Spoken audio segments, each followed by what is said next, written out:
Welcome back to Everything Whiskey. I'm Callum. Sam. And today we're having a look at an Australian whiskey, the Starward Nova.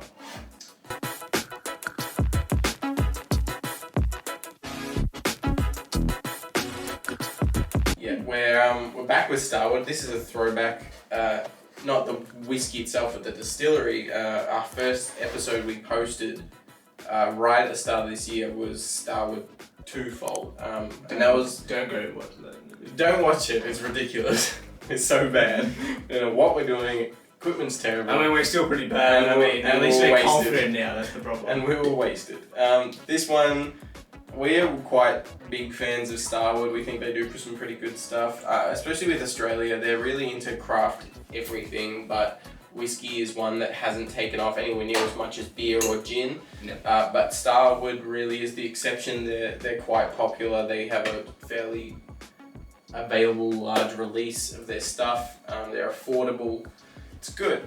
I think it's good. This is 90 Australian dollars. The Twofold is a fair bit cheaper. It's like 60 odd, yeah. This too is matured in a red wine barrel.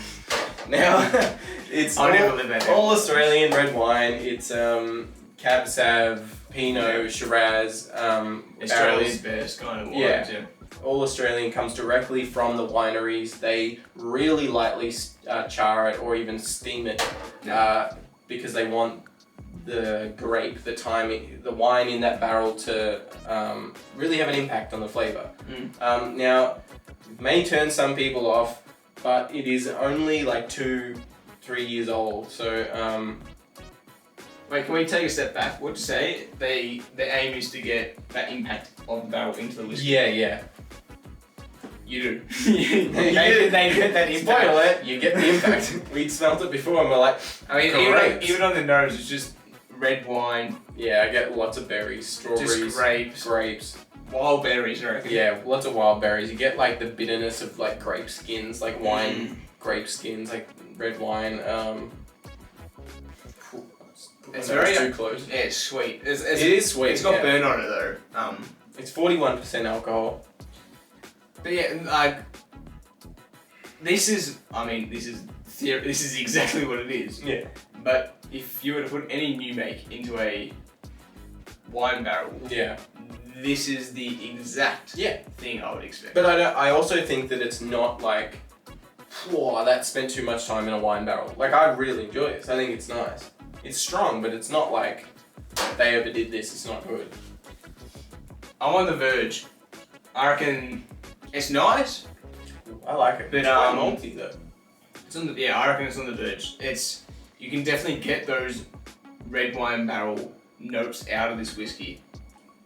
When I don't necessarily think they needed it, because the Twofold was matured in red wine barrels, but didn't have these excessive red wine. It's literally, the whiskey is nearly red as well. That's probably why they can get away with such a young age statement. Yeah. Where I don't know if there's dye or not in there. There might well be, but I would be surprised if all of this is just from dye. Like, I'm sure that a lot of this reddy colour, because it's a very deep red, is probably from the impact of the red wine barrels. I'd assume that is the impact.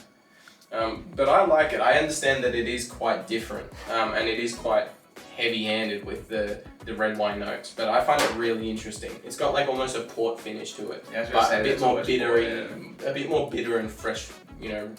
Fresh wild berries to it. It's almost like the very bottom of a barrel of port. It would be extremely woody. Yeah, there's more bitterness to it and stuff. Yeah. No, I think it's nice. 41%. I'd like to say something. Oh, I've been drinking the whole time.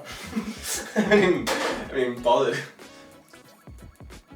It's more malty on the nose than it is the taste. It's more winey on the taste, surprisingly. It's like they've ripped out a stave out of the red wine barrels, and that's what you're drinking. It's so woody to the point where there's a lot of tannins in it, yeah. To the point where it's like if you were to lick a stave of a red wine barrel, that's what it tastes like. Yeah, bitter, there's a lot of bitter barrel tannins in this whiskey, which is surprising, but I really like it. I mean, I don't dislike it. It's just I wouldn't reach for this. I think I would. It's too sweet, a bit too rich for me, I reckon.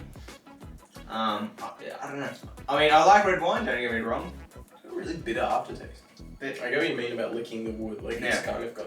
It's Not, kind not of like stag, not anywhere near stag, but it's still got that kind of like dry finish.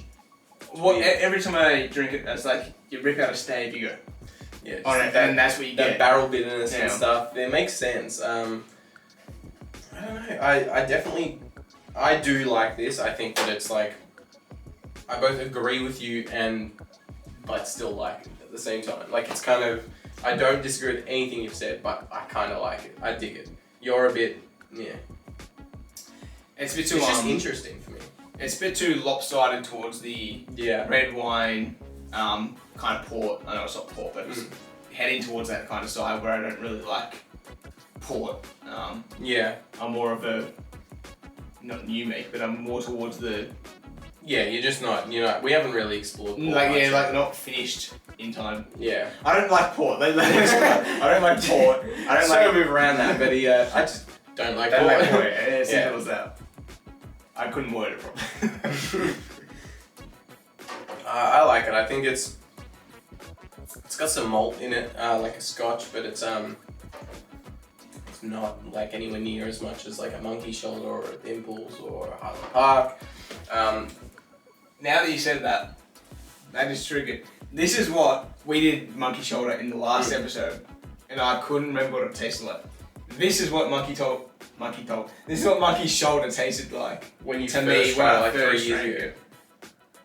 I reckon that multi-funk. I get the really, malty underlying. Sweetness. Yeah, I get the malty sweetness, but this has way too much like grapey dark fruit to it. But that's what I had Monkey Shoulder. Like it was just so sweet. Yeah, so I never got much fruit from Monkey Shoulder. It was like a malty kind of buttery sweetness. This is like you said, a port wine, finished sweetness. But anyway, it's a very interesting one. I think Starward's a great distillery. They're doing some really cool stuff. If you're local and you can get your hands on it, and local, I mean Australia, these guys are Victoria. I don't know how local you have to be to get it. I assume anywhere in Australia can get Starward. So might work. We've only just got got the twofold in. Yeah. Like literally just got it in. Like this week we got it in. Most places in Australia can get it. I think outside of Australia, it's possible. Like it is physically possible. Pretty sure you can order Australian It's very whiskey, expensive if you get it like on the secondary market and stuff, just because of distance and stuff, I don't know. But yeah, if you can find it at a decent price, I think this is worth the try. It's very interesting if nothing else. Thank you very much for watching this episode of Everything Whiskey. If you liked it, please do leave us a like, and if you want to see future episodes from us, maybe consider hitting that subscribe button. If you do, we'll see you in the next one. Cheers.